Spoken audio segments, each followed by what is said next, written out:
The International Olympic Committee is reportedly ready to ban transgender women from competing in all female categories. The Times of London reports that the change is set to be announced early next year. Under the current policy, trans women have been allowed to compete in the female category as long as tests reveal reduced testosterone levels. But the final decision has always rested with the individual sports. Now, exactly how that policy will be changed, unclear at the moment. In fact, an IOC spokesperson denied that a decision has even been made. They did confirm to the Post, however, that the IOC conducted a science-based review of the athletic advantages of competitors who are born biologically male. The findings of that study were presented in a closed-door meeting last week. The big question now is whether these new rules, if they are released in the coming months, would be enforced for the Winter Olympics in Italy that begin this February. I'm just going to say this for the millionth time. Transgender people don't play sports. Definitely not at the Olympic level, which is extremely elite and can cost up to $100,000 just to compete. It's not happening. It doesn't happen. The rare cases that it does should not warrant a headline. The New York Times, the Jerusalem Post, the New York Post. I mean, everybody is running this. If you were running like headlines that said transgender people #1 in prostitution, I mean, at least you could find that in my community. But being an Olympic athlete, no. Like, you should have to go into the bylines to find this. But no, of course, instead, it's fucking everywhere. You're pushing an agenda. There aren't even 3 million transgender adults in this country, but there are 342 million people in this country. So what is up with this disparity? Why is it headline after headline do I see all y'all talk about is transgender people? Because you're trying to distract from the fact that you allowed a pedophile to reach the highest levels of power in this country. You're sick. Focus on that. Focus on the person at 1600 Pennsylvania Avenue. Do not focus on trans people. Boy.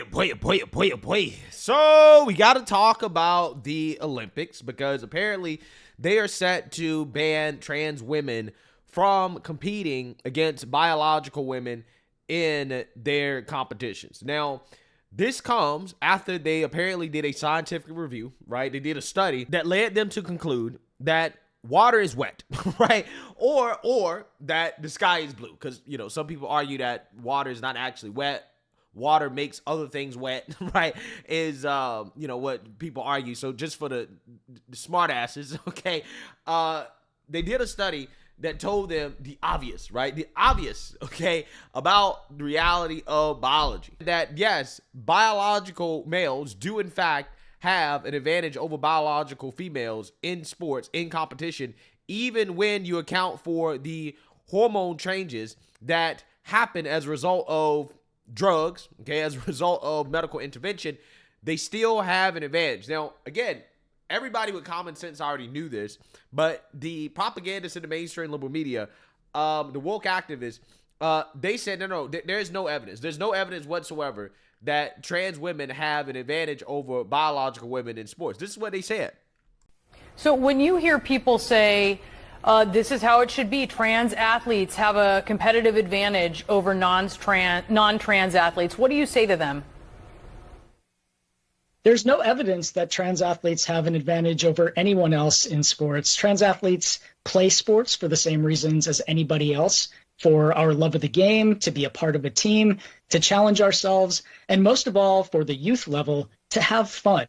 And every young person deserves that opportunity to be their authentic self and to play the sports that they love without compromising any part of who they are. I'm curious about that, Chris, because you say that there's no evidence that there's a competitive advantage, but we've heard from parents who've had a different experience. They've argued that there is irrefutable evidence, irrefutable differences in physiology between the sexes, that hormone therapies don't sufficiently level the playing field. Do you get where they're coming from? We have to look at what we're talking about here, and if we're talking about youth sports, youth sports is part of our educational system. And as part of our educational system, young people learn values such as discipline, hard work, leadership, teamwork, communication skills, and so much more from their participation in sports. We know that each body is different, every person is different, and that even amongst cisgender kids, that are kids that are not transgender, there are differences in their strength, their speed, their ability, their natural ability, as well as differences in their access to good coaching, to great equipment, to things like rest and recovery or proper nutrition, all of the things that go into making someone be a good athlete. And I think that people don't really consider those other factors. The laser focus has been on hormone therapy or testosterone. And when we're talking about young kids, which is part of what this executive order will be applying to, I think we really miss the mark when we're focusing so heavily on biology and not on the lived experience of kids who are just trying to have the educational experience as their peers. All right, y'all, quick break from the show because this is important. Look, we talk a lot here about standing up for yourself, not letting big corporations, the government, or anybody else push you around. But what happens when real life hits, car accidents, workplace injuries, medical mistakes, and suddenly you're the little guy going up against a massive insurance company? Well, that's where Morgan & Morgan comes in. There's a reason reporters never run out of breaking news. Just like there's a reason Morgan & Morgan is America's largest injury law firm. They've recovered over $25 billion for 500,000 clients with more than 1,000 lawyers nationwide, and they're built on one simple idea. For the people. That means when you're hurt, you don't pay them a dime up front. They only get paid if you win. And trust me, these big companies have teams of big lawyers working against you. You need somebody just as powerful fighting for you. When you hire Morgan & Morgan, it's like hiring a legal army that has your back. If you're injured because of somebody else's negligence, you deserve to be paid. So if you've been hurt in an accident, at work, or anywhere in between, don't roll the dice alone. You can check out Morgan & Morgan. Their fee is free unless they win. You can start your claim now by clicking the link in the description or by scanning the QR code on screen from your phone's camera. Because at the end of the day, protecting yourself and your family isn't just common sense. It's conservative values in action. Yeah. So the Olympics, they disagree, right? They studied this, which again, I don't know why it required a study, right? This is just common sense. But in 2025, apparently you need a study to confirm common sense. They studied this, they reviewed it, and they said, yeah, we should just go ahead and ban trans women from competing in women's sports, okay? And that's where we're at. I just want to bring you a different breaking story. Sky News understands the International Olympic Committee is moving towards a blanket ban on transgender women from women's sport. Let's bring in our sports correspondent, Rob Harris. Rob, there have been many, many people who've been campaigning for this for quite a while. Explain to us what it means. This is a notable shift in position from the International Olympic Committee. Previously, they'd left it to individual sports to decide whether or not transgender women could compete in women's sport. But now Sky News understands that the International Olympic Committee is moving towards a blanket ban on transgender women competing in women's events.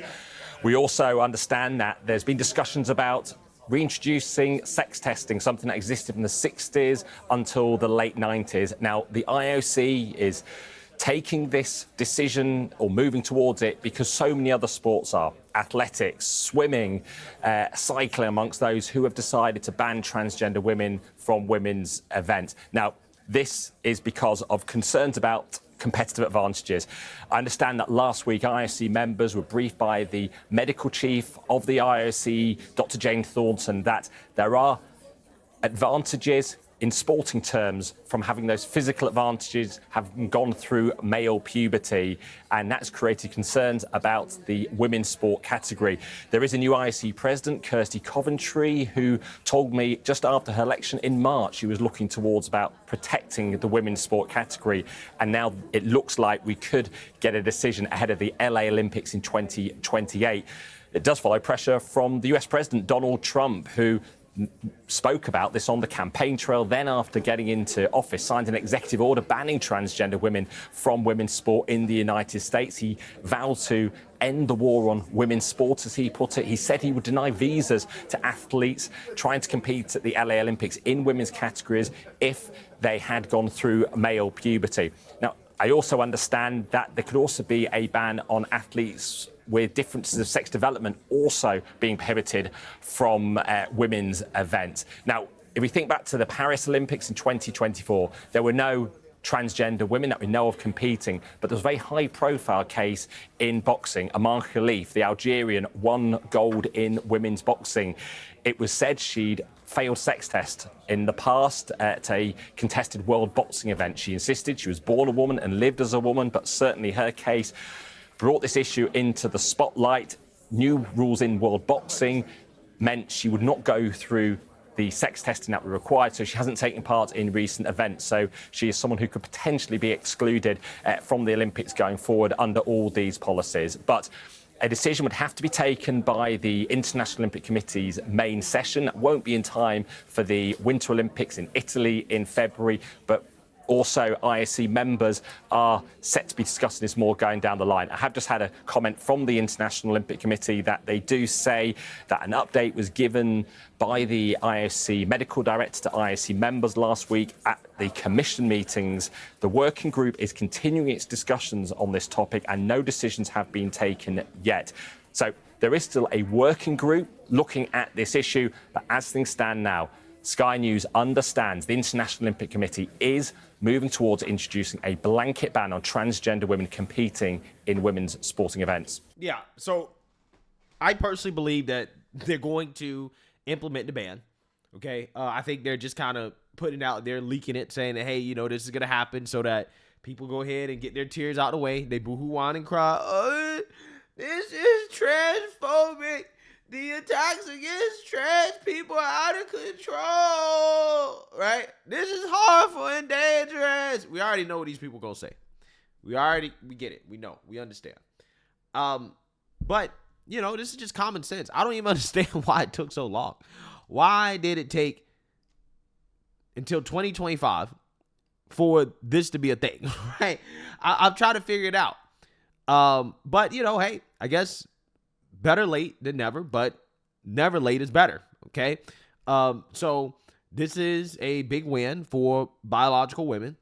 It is an issue that is correcting itself, and it's because of the fact that it is an 80-20 issue, in the sense that everybody knows that it is unfair for biological males to compete against biological females. It doesn't matter if the biological male has undergone hormone treatment or whatever. There's still advantages, and ultimately, they can just compete amongst themselves.